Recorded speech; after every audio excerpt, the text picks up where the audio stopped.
V imenu Boga Očeta in Sina in Svetega Duha. Amen. Drage sestre, dragi bratje, naš največji strah je gotovo izolacija. Naš najgloblji strah pa osamljenost, saj smo ustvarjeni za odnose. Cerkev nam tudi danes sporoča, da nismo sami, saj je Bog z nami.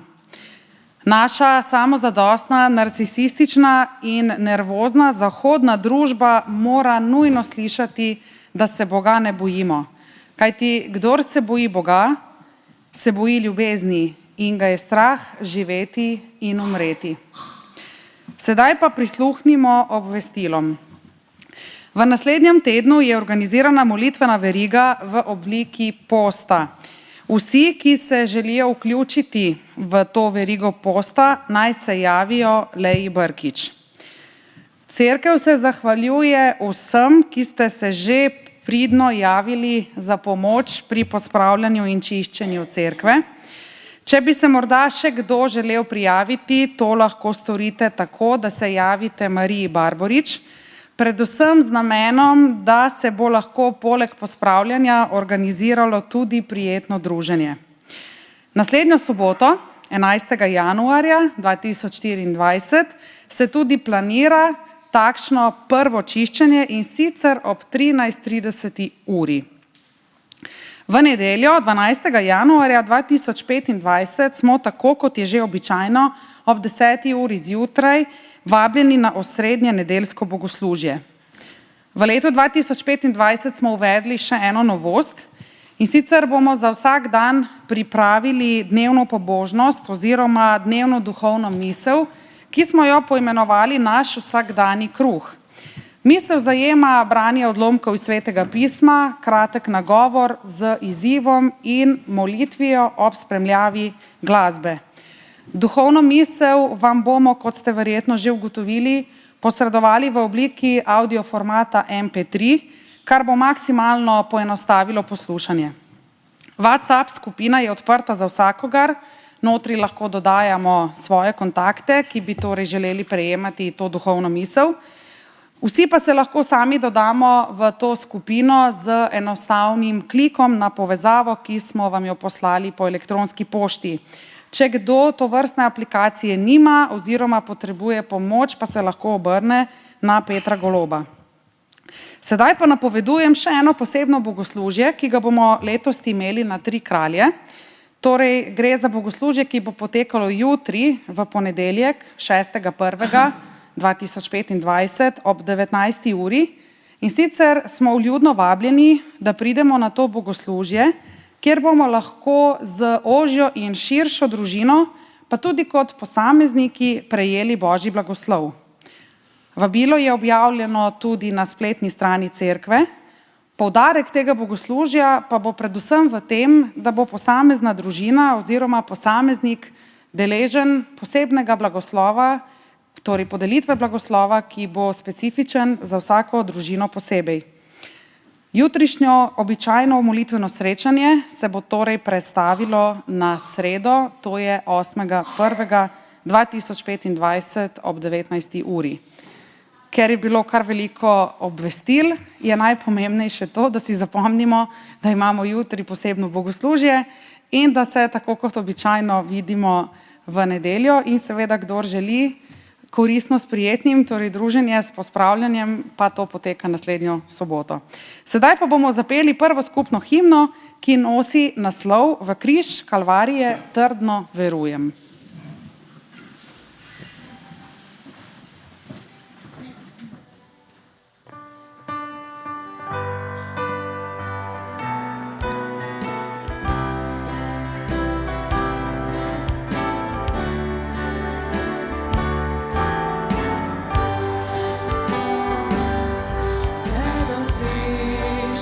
Življenja bogatstva sveta, le trenutek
Poslušajmo sedaj besede bibličnega vodila za to nedeljo, ki so zapisane v knjigi Pregovorov, 16. poglavje, 3. vrstica. Pravi pa takole: Gospodu priporočaj svoja dela in tvoji načrti se bodo uresničili. Torej, če imamo velike načrte za novo leto, potem imamo navodilo, da te načrte priporočimo, torej damo Bogu. Sedaj pa prisluhnimo še poeziji 147. psalma, kjer pravi takole: Aleluja, dobro je prepevati našemu Bogu. Zakaj? Prijeten je, hvalnica je primerna. Zakaj? Utrdil je zapahe tvojih vrat, blagoslovil je tvoje otroke v tvoji sredi. Naklanja mir tvojim mejam, srčiko pšenice te nasičuje. Svoj izrek pošilja na zemljo, hitro teče njegova beseda. Jakobu sporoča svoje besede, Izraelu svoje zakone in sodbe. Aleluja! Sklonimo svoje glave k priznanju grehov. Gospod, naš Bog, odpusti nam, ker ti ne služimo vedno z veseljem in ne iščemo tvoje bližine. Odpusti nam, ker pot v hišo tvoje cerkve mnogokrat izostane. Za vse zamujeno te prosimo usmiljenja.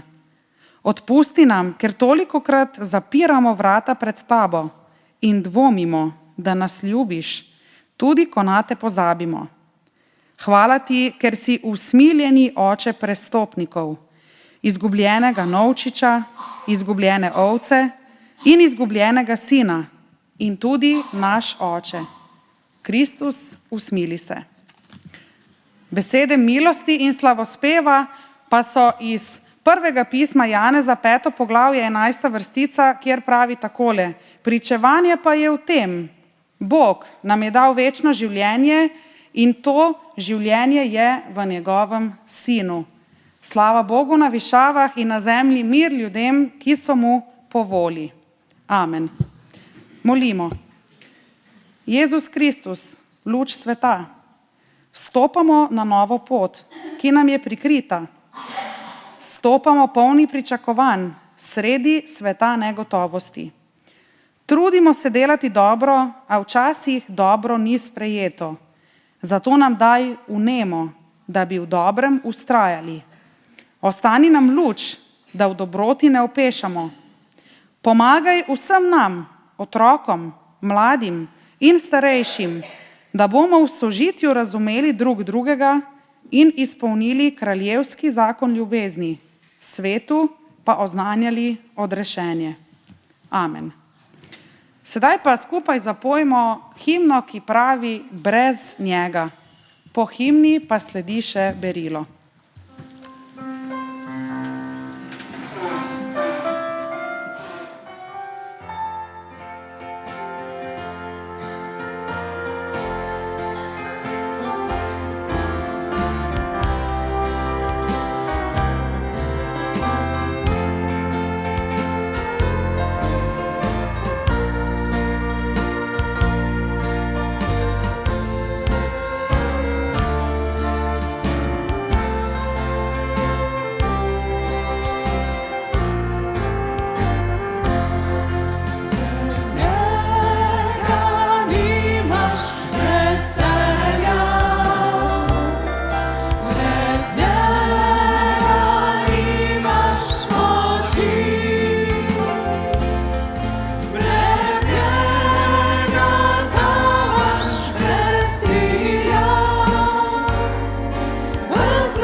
draga cerkev, izvolite sesti.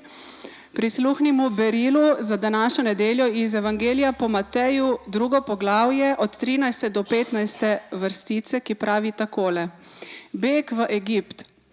Ko so odšli, se je Gospodov angel prikazal Jožefu v sanjah in rekel: Vstani, vzemi dete in njegovo mater in beži v Egipt. Bodi tam, dokler ti ne povem. Herod bo namreč iskal dete, da bi ga umoril. Vstal je, ponoči vzel dete in njegovo mater ter se umaknil v Egipt. Tam je bil do Herodove smrti, da se je izpolnilo, kar je Gospod rekel po preroku: Iz Egipta sem poklical svojega sina.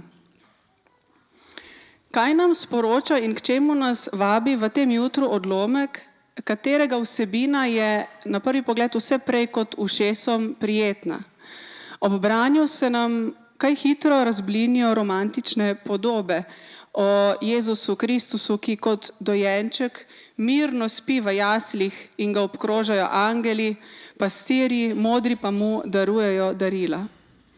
Takšnega Jezusa večina od nas lažje umesti v nek kontekst življenja in versko podobo, saj nas speči dojenček ne vznemirja in v nas budi le prijetne občutke.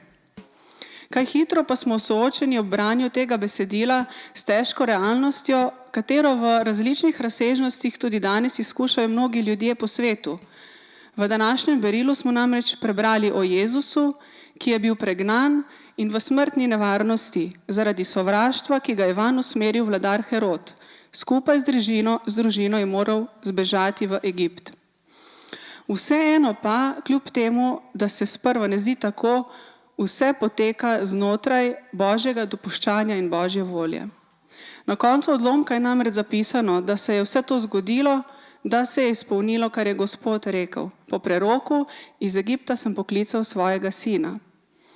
In čeprav velikokrat ne razumemo Božjih poti, smo lahko tudi mi kot cerkev in posamezniki v tem jutru spodbojeni v svojih situacijah s tem, ko smo prebrali in spoznali, da je tudi Jezus izkušal preganjanja, ampak da se je vse to dogajalo v Božji volji.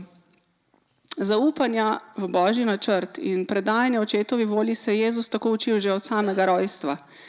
In ko je odrasel, je lahko učil svoje učence in tudi nas, naj v vsakem trenutku molimo, da se zgodi očetova volja, kakor v nebesih, tako na zemlji, da se torej uresničijo Gospodove besede.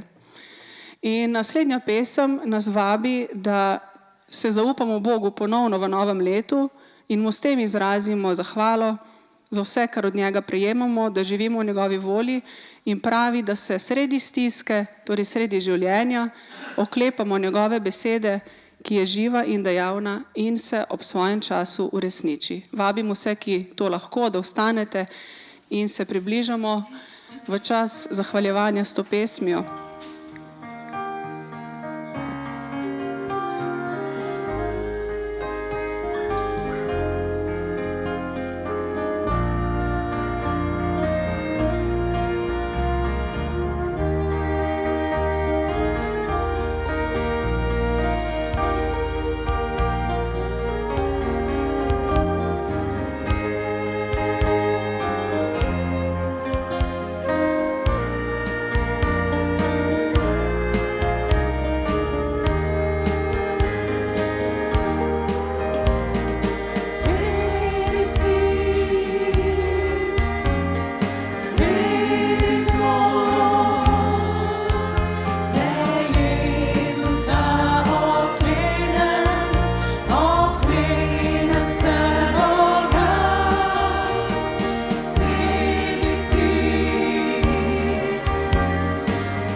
Dragi Bog, hvala ti za tvojo besedo, ki nas je velikokrat obdržala v različnih situacijah, da nismo izgubili upanja.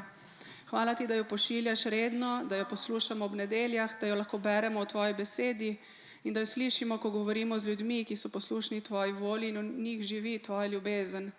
Naj ta beseda uživi v nas v tem letu poslušnost tvojim potem in zaupanja v tvojo preudarnost in v tvojo voljo.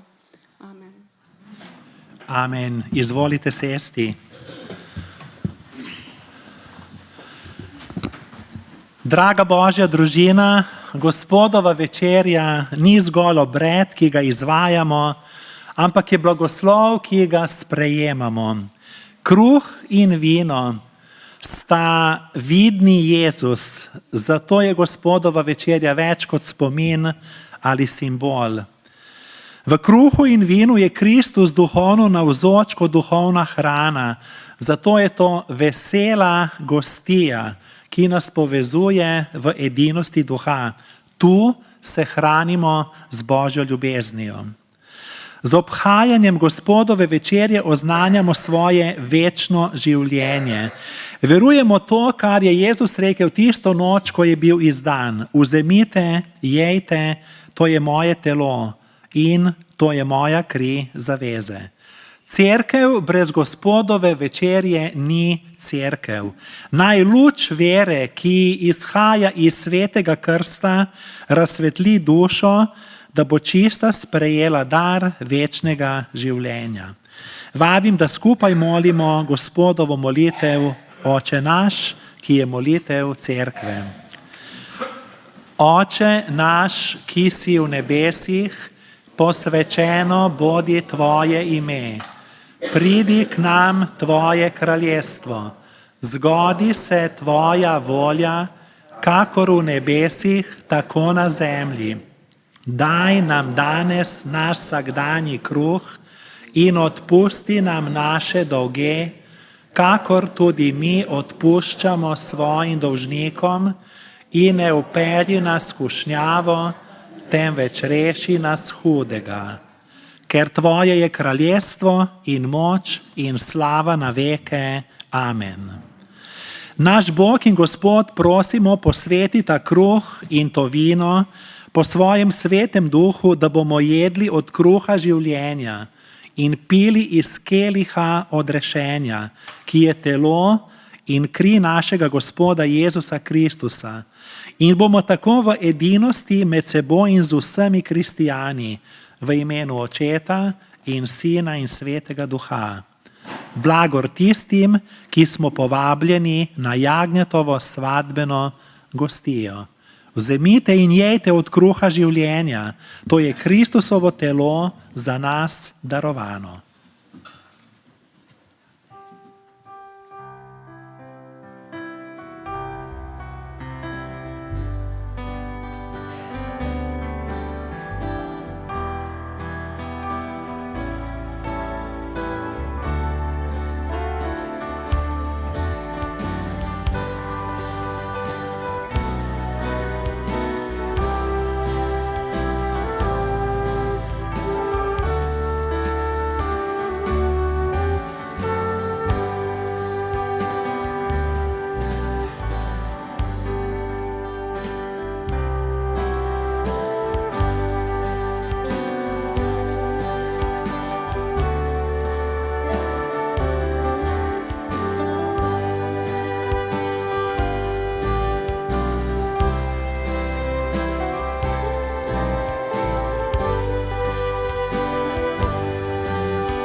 Bratje in sestre, ker smo eno v Kristusu, lahko skupaj vzamemo.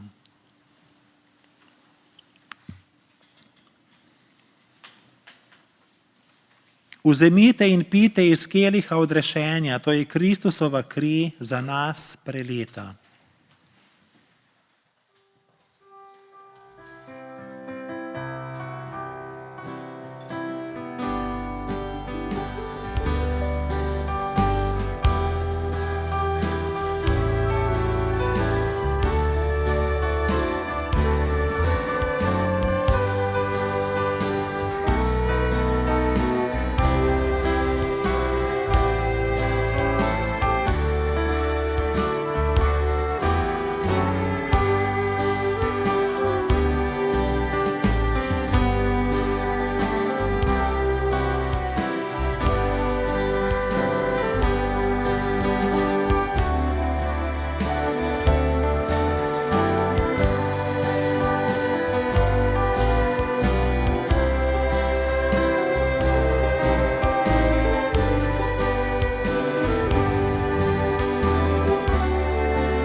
Bratje in sestre, ker smo eno, lahko to edinost pokažemo tako, da skupaj vzamemo.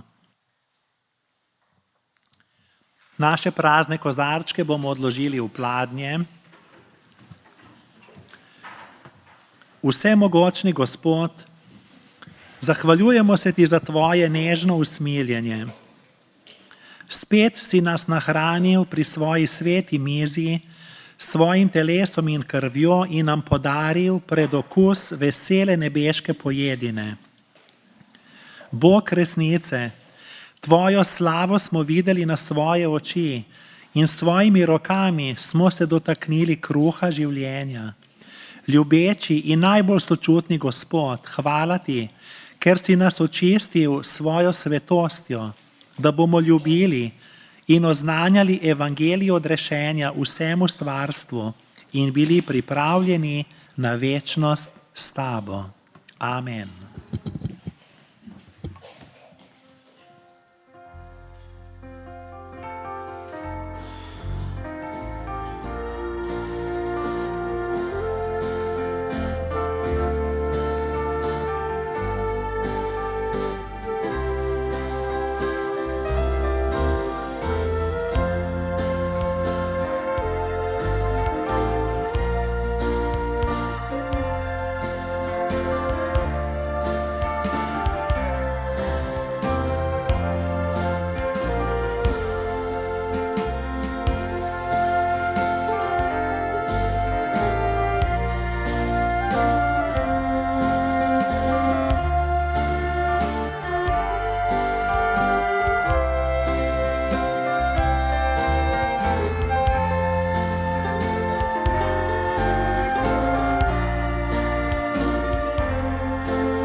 Sledi utrinek za otroke.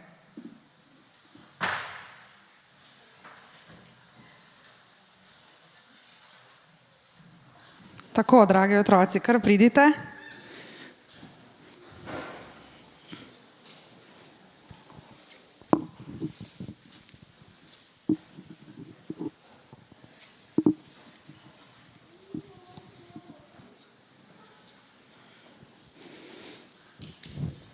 Tako, da boste kaj videli, kaj imam tukaj pripravljeno za vas.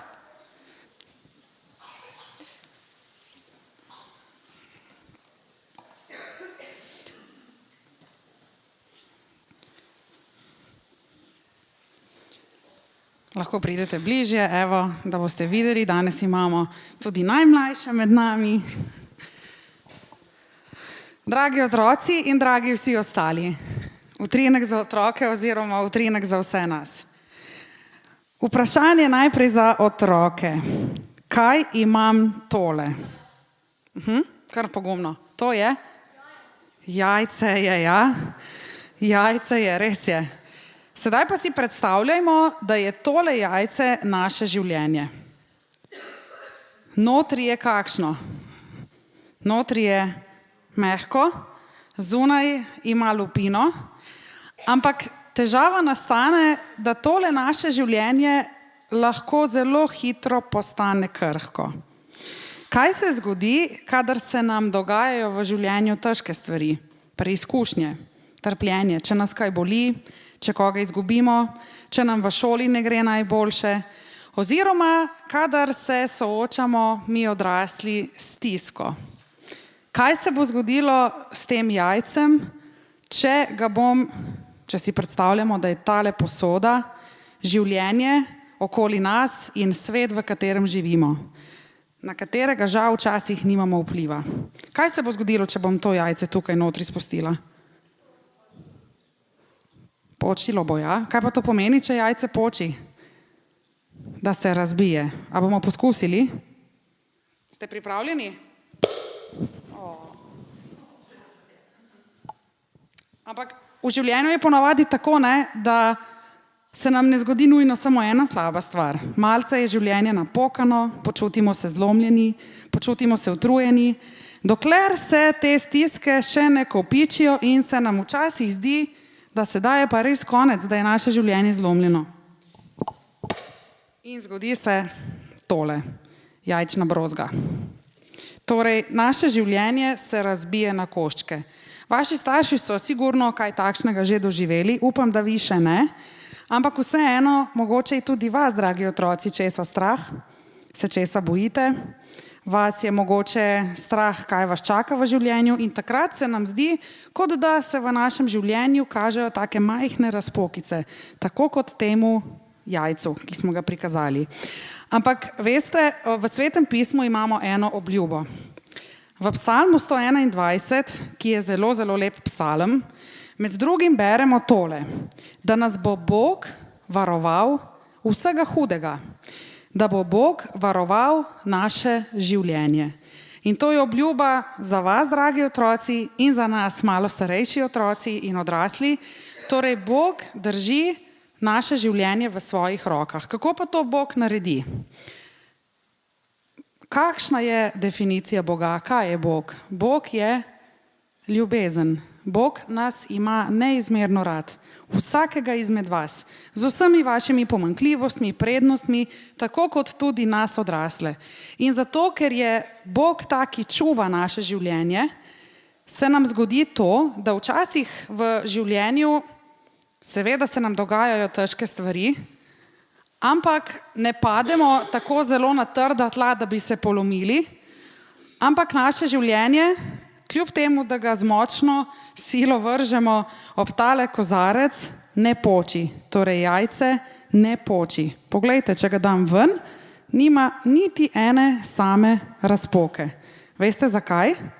Zato, ker je bilo obdano z Božjo ljubeznijo, ki je tale voda. Ta voda ublaži padec. Tudi če ga vržemo z vso silo, ta voda ublaži naš padec in to je Bog. To pomeni, da nas Bog varuje vsega hudega. In to pomeni, da tudi takrat, ko se nam dogajajo padci, Bog ublaži naše padce. In s to mislijo predlagam, da greste k verouku, kjer boste sigurno izvedeli še kaj zanimivega o tem, kako Bog varuje in čuva naša življenja in naša srca.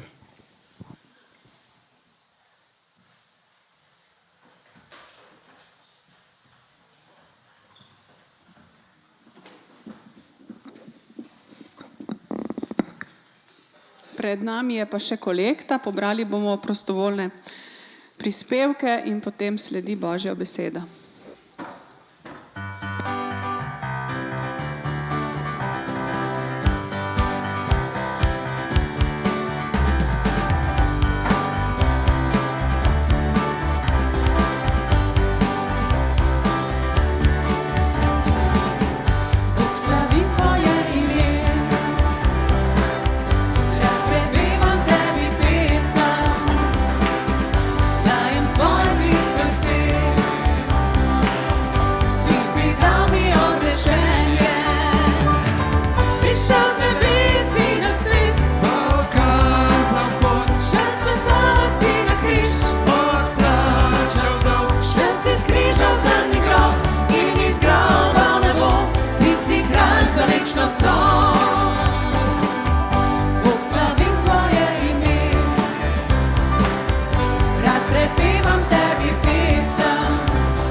Draga Božja cerkev, v teh prazničnih dneh je bila v mnogih cerkvah izrečena stara obtožba, da materializem, uživaštvo, oglaševanje izdelkov in potovanja ubijajo Božič.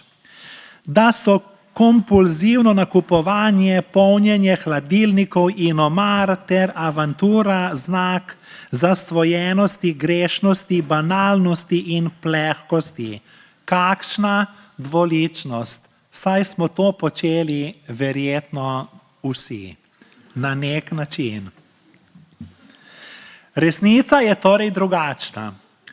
Ljudje imamo osnovno potrebo po hrani, oblačilih, zatočišču, pustolovščini, raziskovanju in veseli družbi. Zato je pravo vprašanje drugačno. Vprašati se moramo, kaj če je vse našteto krik iz praznine človekove duše. Vprašati se moramo, koliko od vsega tega je dovolj. Vprašati se moramo, kje je meja. Ali nas res vse to osreči, poteši, zadovolji in osmisli. Kaj pa, če je vse to kaži pot k Bogu, kajti naše srce je nemirno, dokler se ne spočije v Bogu, našem stvarniku. Kot rad ponovim besede akademika Cliva Lewisa, spreobrnjenca v krščanstvo, ki je zapisal, če imam v sebi želje, ki jih ta svet ne more potešiti, je edina smiselna razlaga, da sem ustvarjen za drug svet. Torej za Božji svet.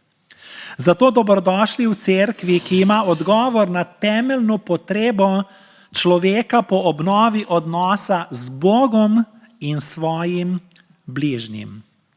Na začetku novega leta moramo spet slišati, da lahko edino Bog poteši naše večno hrepenenje.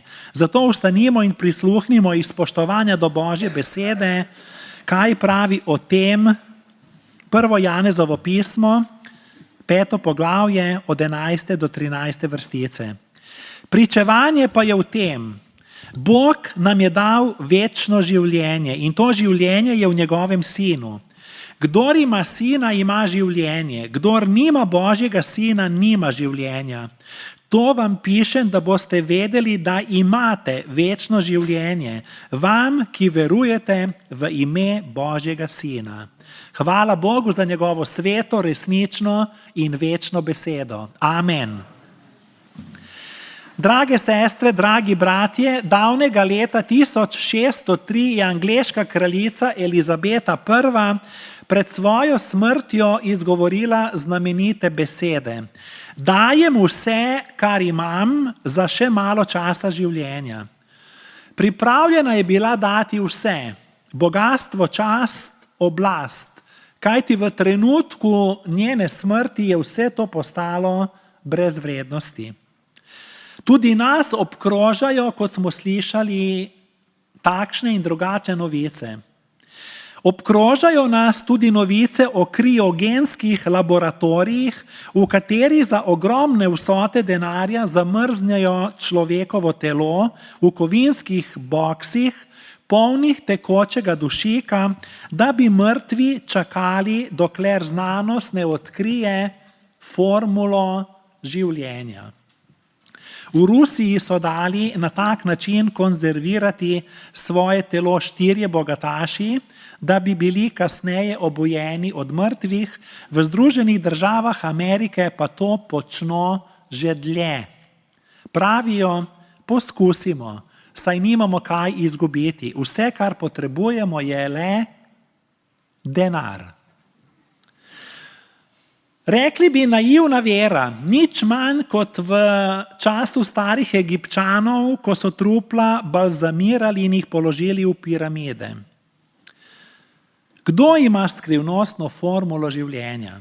Sveto pismo ne le, da evangelij vsebuje, Sveto pismo je evangelij, je vesela novica, je Božja dobra novica za človekovo slabo novico. Vsakič, ko izpovemo apostolsko veroizpoved, oznanjamo, potrjujemo vero v večno življenje. A priznam, da imamo kristjani glede večnega življenja veliko idej. Naj omenim nekatere. Običajno mislimo, da se večno življenje začne po smrti, ko je naše zemeljsko telo pokopano. Ali pa, da je večno življenje povezano z našimi dobrimi deli, s katerimi naredimo dober vtis na Boga. Za druge je spet večno življenje abstraktna stvar. Slišal sem tudi opazko, da se bomo večnega življenja naveličali in da bo Bogu kot dobri varuški slej ko prej zmanjkalo idej za zabavo svojih otrok. Vendar to ne drži. Sprašujem se, ali se kdaj naveličamo zdravja ali pa ljubečega odnosa. Sveto pismo je jasno. Večno življenje, tako smo prebrali, se začne že zdaj in tukaj. Lahko bi rekli že v vodi svetega krsta. Osredotočeno je na Jezusa Kristusa. To ni nagrada, ki si jo je treba prislužiti, ampak je darilo, ki ga je treba sprejeti. In tu je razlika v teologiji, ki jo je uvedel v času reformacije dr. Martin Luther. Kajti odrešeni smo po milosti. To je Božji dar. Večno življenje ni nekaj. Večno življenje je nekdo. Večno življenje je Jezus Kristus. Kdor ima Božjega sina, ima večno življenje, smo prebrali. Kdor nima Božjega sina, nima večnega življenja. Zelo enostavno. Preden je Jezus obudil Lazarja od mrtvih, je rekel: jaz sem vstajenje in življenje. Kdor vame veruje, bo živel tudi, če umre. Prav tako je rekel: jaz sem kruh, živi kruh, ki sem prišel iz nebes. Če kdo je od tega kruha, bo živel vekomaj. To nam tudi potrjuje, kako pomembno je sodelovati pri Gospodovi večeri, pri Evharistiji. O večnem življenju je največ napisal evangelist Janez, ki ga imenujemo tudi teolog ali bogoslovec, torej tisti, ki Boga pozna. Jasno je napisal, da se večno življenje nahaja v Jezusu Kristusu, ne pa v drugih osebah ali pa v filozofiji, znanosti, religiji, veroizpovedi, obredih, dobrih delih. Večno življenje je neločljivo od Jezusa Kristusa. Poznavanje Boga je večno življenje. O tem nam ni treba tipati v temi, slutiti, ugibati, ker imamo glede večnega življenja v sebi zagotovilo, zaupnost, pričevanje. Vsak, ki veruje, ve, da ima večno življenje. Teolog Janez ni napisal, da imajo večno življenje tisti, ki živijo v Rimu, Mali Aziji ali nekje drugje, ali pa tisti, ki so, bom danes rekel, rimokatoliki, protestanti, pravoslavni, ampak tisti, ki verujejo, ki poznajo Boga Očeta. Torej ni pomembno, kdo in kaj smo, ampak koga poznamo. To je zelo pomembno. Narava duše kot čistega duha je, da živi večno. Edino vprašanje je, ali bo duša živela večno z Bogom ali brez Boga. Bog ljubi vse enako, dobre in slabe, verujoče in neverujoče. To je neverjetno. Raj in pekel, kot ju razume večina ljudi, obstajata na Božji način, ne na naš človeški način. Zato ju ne moremo razumeti zgolj kot fizični kraj. Zgodnja cerkev je učila, da ne gre za materialno stvar, kot jo poznamo mi, ampak gre za to, kar pozna Bog. Gre za različno stanje človekove duše v Božji navzočnosti. Ali bomo v Božji navzočnosti uživali ali ne, pa je odvisno od stanja našega srca danes. Rekli bi predvsem zgolj, ali ljubim. Ljubezen je edino merilo. Raj in pekel sta stvar človekove izbire, ne pa Božje. Svojo večnost določam danes, življenjem, tu in zdaj. Bog je sodnik na tak način, da sam sebi sodim. Ne smem pa pozabiti, merilo je ljubezen. Koliko ljubim svojega bližnjega, ne glede na to, kdo in kakšen je. Božja volja je, da se vsi rešimo. Če spet povem, kar je Clive Lewis slikovito opisal kot razliko med odrešenjem in neodrešenjem, rekel je, ne gre za to, da bi sedeli na oblakih in igrali na harfo. Namreč nekateri so v večnosti slepi za lepoto. Nebeške rože jim dišijo po gnoju, hrana pa po pokvarjenem okusu. Pisec se je izrazil namenoma tako slikovito, saj je imel tudi lep besedni zaklad in je napisal čudovite knjige. Jezus Kristus je razložil, kaj je večno življenje. V Evangeliju po Janezu v 17. poglavju pravi, večno življenje je to, da spoznajo tebe, edinega resničnega Boga in katerega si poslal, Jezusa Kristusa. Poznati Boga pomeni ljubiti. Že pri utrinku za otroke smo slišali, Bog je ljubezen. Verjeti Bogu, zaupati Bogu pa pomeni imeti oporo v življenju. Kaj pomeni torej verovati? Ko nekdo reče, da veruje v Boga, pomeni, da priznava, da nad njim obstaja višja avtoriteta. In to ljudje težko naredimo, kajti hočemo biti svoji bogovi. To je bila usodna napaka Adama in Eve. Na mesto, ki pripada Bogu, radi postavljamo sebe ali pa stvari. Kajti kristijani v bistvu s tem ustvarjamo svoje idole. In naše srce je velika tovarna idolov, če nismo usmerjeni k Bogu. Verovati ne pomeni biti proti razumu, kajti kristijani ne verujemo v domišljijo, v fantazijo, na slepo, v prazno, ampak verujemo v najbolj konkretno osebo, ki je živela, bila učlovečena, pa končno tudi Bog, čeprav ga ne vidimo, je konkretna oseba. Kajti v vesolju obstaja več nevidnih stvari kot pa nevidnih. Znanost to dokazuje. Kot rad rečem, tudi svetlobe ne vidimo, a ravno zaradi nje je vse vidno. Končno, kot je nekdo rekel, če ne bi bilo Boga, ne bi bilo niti ateistov. Norman Geisler je zapisal, da nima dovolj vere, da bi bil ateist. Torej danes, dragi bratje, drage sestre, odločamo o svoji večnosti. Bog nas vabi k poslušanju, vendar nihče ni toliko gluh kot tisti, ki noče slišati. Vera je stvar odločitve, stvar odgovornosti. Naglašam, naj nihče ne sprejme krščanstva, dokler mu razum govori nasprotno. Kajti, če bomo gradili samo na subjektivnih izkušnjah, je to premalo. To je zelo bežno.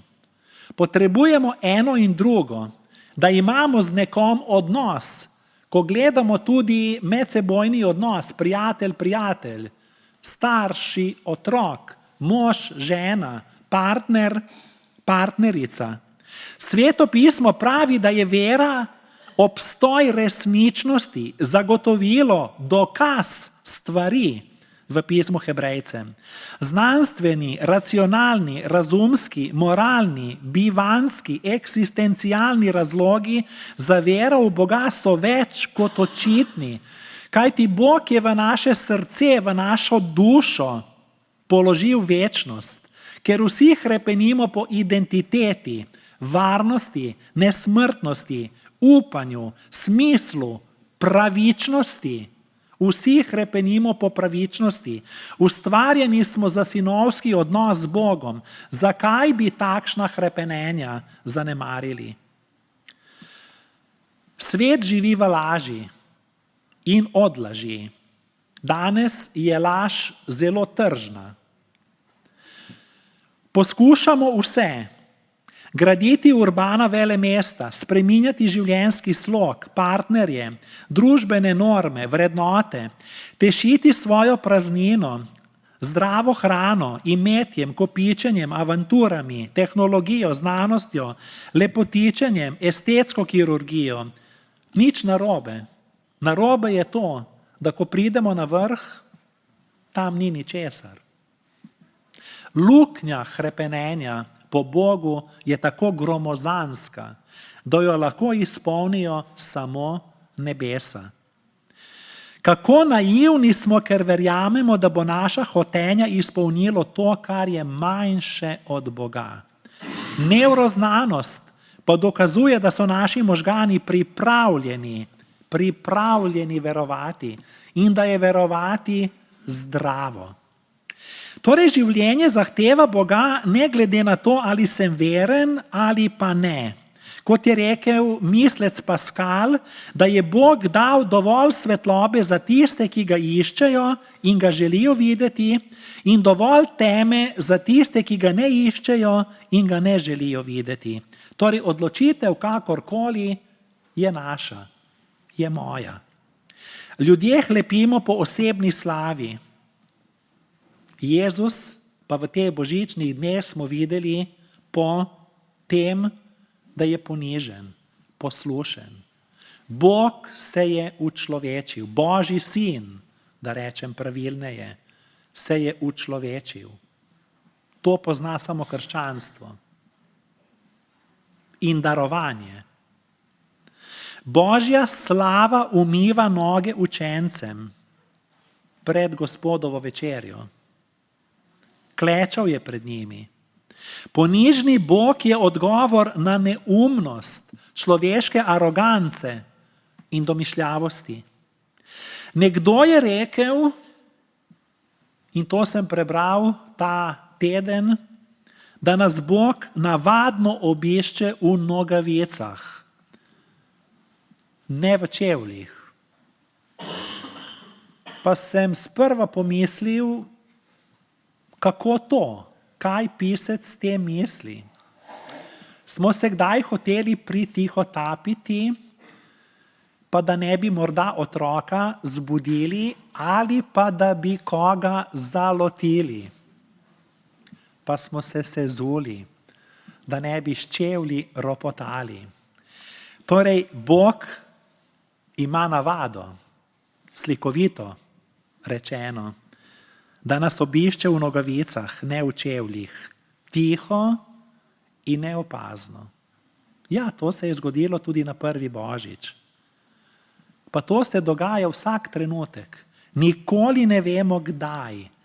To pomeni, da moramo biti vedno pripravljeni. Kajti, če bi prišel kot vihar, bi se mi nališpali, počesali, pospravili okolico. Tako pa moramo biti vedno pripravljeni. Vedno prihaja z ljubeznijo, ne z nasiljem, ne s strahom. Nikogar ne travmatizira, ne vzbuja občutka sramu in krivde in ničesar ne išče v zameno. Samo krščanski Bog Oče je tak. Takšna ljubezen je edina rešitev za našo civilizacijo. Zato krščanstvo ni zbirka resnic, ki jih je treba verovati, ni zbirka zakonov, predpisov, prepovedi, ki jih je treba spoštovati. Krščanstvo je oseba. Krščanstvo je Kristus. Torej, ustvarjeni smo za večno življenje, sicer se smrti ne bi bali. To bi bilo nekaj povsem naravnega. Večno življenje se ne nanaša na dolžino časa.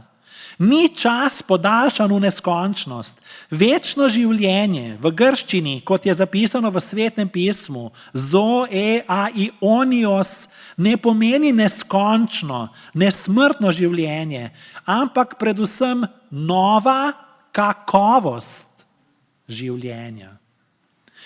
Kajti, če bi bilo večno življenje čas podaljšan v neskončnost, bi imeli večno življenje tudi pogubljeni. Da rečem slikovito, tisti v peklu, padli angeli. Ampak mi govorimo o drugačnem večnem življenju. Tudi ko v apostolski veroizpovedi to izpovedujemo. Mi govorimo o Božji kvaliteti, o novi kvaliteti, ki je zdaj ne moremo ne razumeti, ne dojeti, niti si predstavljati. Večno življenje je blažena polnost v Bogu ljubezni. Kot bi rekli slikovito, če se spet vrnem k utrinku za otroke in zame, velikega otroka, da sem obkrožen s to vodo, s to Božjo ljubeznijo, ko bo Bog vse v vsem. Pravi apostol Pavel.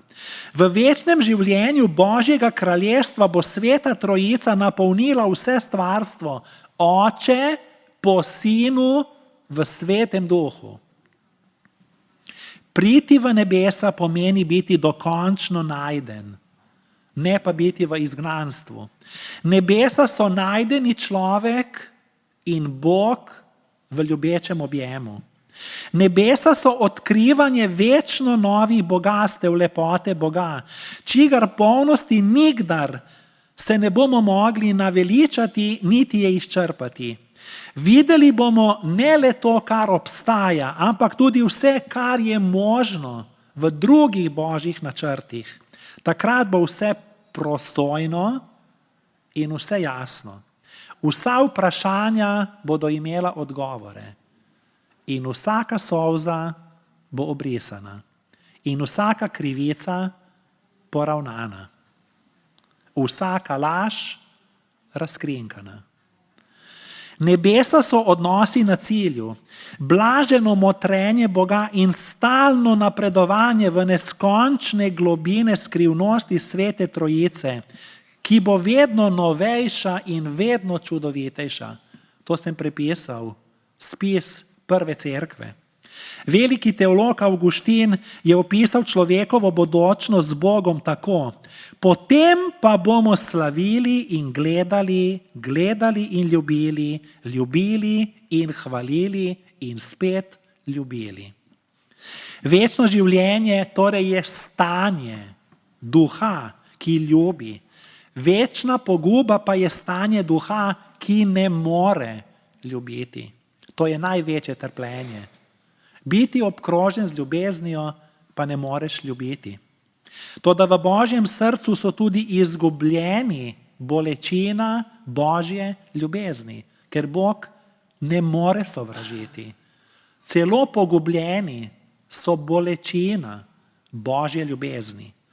V pekel gre vsakdo sam, v nebesa pa je mogoče iti samo skupaj z vsemi. Kajti nebesa so občestvo, nebesa so cerkev. Mi imamo zdaj miniaturo nebes tu. Vsako bogoslužje je večno življenje. Vsako bogoslužje so nebesa v majhnem. Nebeška cerkev spuščena na zemljo je predokus nebes, ta povezanost, ta skupnost, občestvo, podarjajoče ljubezni drugega drugemu. Večkrat svojo vero preizkusim in se vprašam, in s tem končujem. Res večkrat se vprašam, ali bi v Boga verjel, tudi če ne bi bilo pekla. Ali pa tudi če ne bi bilo nebes. In potem začnem razmišljati in hočem biti čim bolj iskren. Trudim se in želim Boga ljubiti zaradi njega samega. Zato ne želim nobenega plačila, čeprav nam je to urojeno. Ker kot bitja, egoistična, ponosna, se hočemo dokazovati ali pa izkazovati, kako smo pomembni. V biti ne želim nobene nagrade nebes, kajti vse to bi bila preračunljivost, hlinjenje, nepoštenost, zvitost, samoljubje in sebičnost. Tako vam povem, ampak globoko v meni, v sebi, pa kljub temu mislim, Bog, nekaj mi pa le pripada.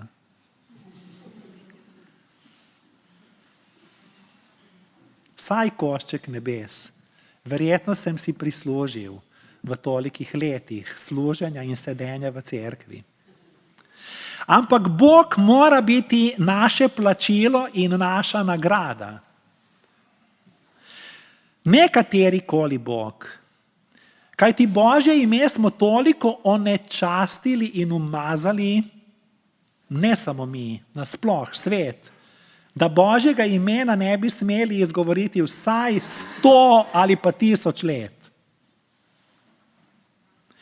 Hočem Boga, kateremu lahko molim, Oče naš, ki si v nebesih. Mnogi se odločajo za vero, kot da s tem delajo uslugo Bogu, staršem, zakonskemu partnerju, prijateljem, cerkvi. Naredimo uslugo sebi.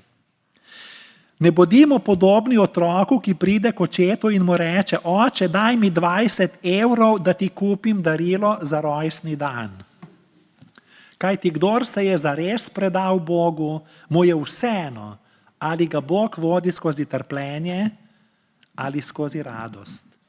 Nočem Boga mitologije, Boga filozofije, suhoparne teologije, religije, ampak Boga, ki mi reče: ljubim te, rad te imam.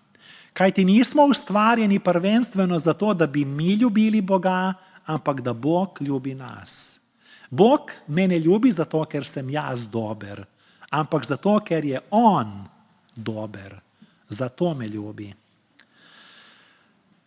In v zadnjem stavku končam zgodbo češkega teologa Špidlika.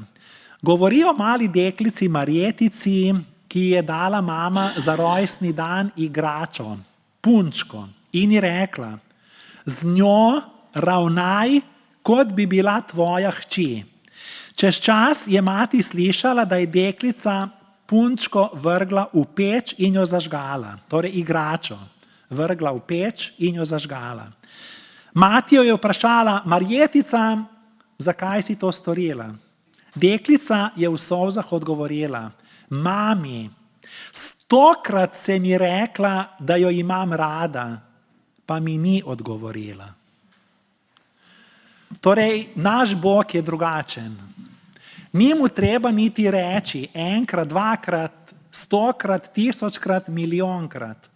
Tudi če mu ne rečem: me ima rad, me ljubi. In zato sem se odločil za krščanstvo. Kajti krščanstvo je edinstveno. In ko to rečem, nisem aroganten do drugih religij, nespoštljiv. Je pa edinstveno. Bog je ljubezen. In Božji mir, ki presega vsak razum, naj preplavi naše srce v Jezusu Kristusu, našem Gospodu. Amen.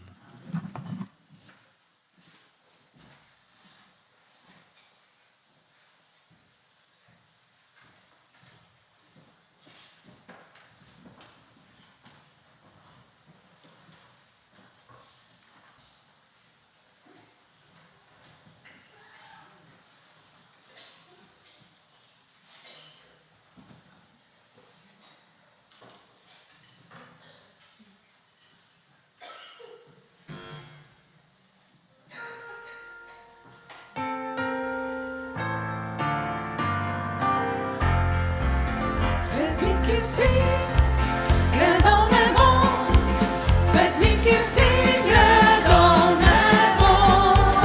Onaj Gospod, da smem biti z njimi, svetniki žal gredo v nebo.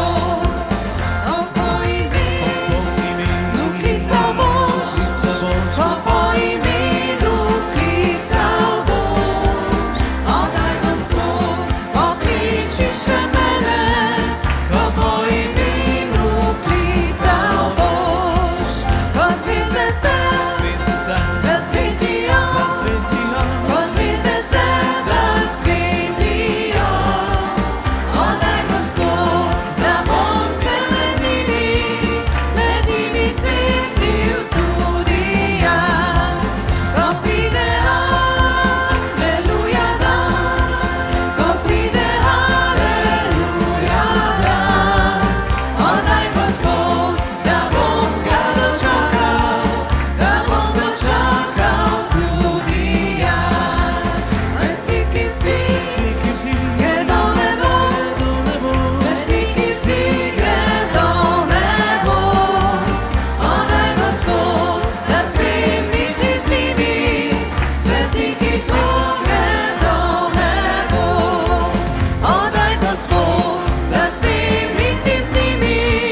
Drage sestre, dragi bratje, prejmimo še zaključni blagoslov. Gospod naj te blagoslovi in te varuje.